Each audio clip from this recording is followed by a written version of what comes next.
There's a story that I think gets to the heart of what I'm arguing is central to Christianity. And it's the story of this Texan, very wealthy guy, made his money in oil.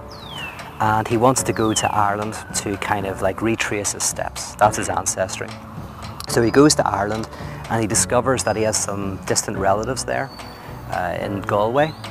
So he goes and tracks them down, and he comes up to this little house in the middle of nowhere, and he knocks on the door. And this guy comes out, Seamus, and the Texan says, how's it going? He says, my great-great-grandfather left Ireland many, many years ago, and we settled in America. We went to Texas and made our fortune in oil, and now I've come back to kind of retrace my steps. So Seamus invites him in, they have a cup of tea, and then the Texan says, well, you know, are you going to show me around?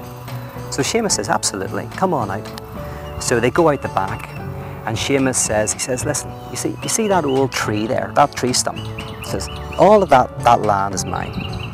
And he says, and you see that rusty old tractor there, you know, just about 20 feet away, that tractor, yeah. He says, that's all mine too. And then he says, you know, and you see that old fence, that white fence? He says, all of that's my land, right to the house behind me. And the Texan laughs. He says, back home, I can get in my car first thing in the morning, and I can drive north all day, and at the end of the day, I still haven't got to the end of my property. He says, I could get in my car and I could drive all day east, or all day west. At the end of the day, I still wouldn't be able to touch the edge of my land. And he says, and I could drive all day south, exactly the same. And Seamus goes, he says, I know how you feel. I used to have a car like that as well.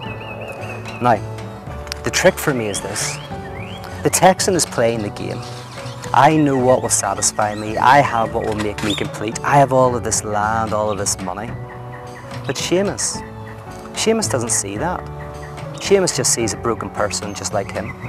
He doesn't get angry, as often I do if I meet someone who says, I've got what will make me complete and whole, because I believe them, you know.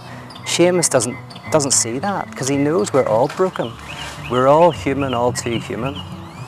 And so in a sense, he expresses what I think is central to Christianity, that he sees the Texan for what he is. And in doing that, I believe it allows the Texan and anybody else to embrace their brokenness and not run from it. And in doing that, I think we can be more human, more alive, and we can discover what it might mean to have life in all its fullness.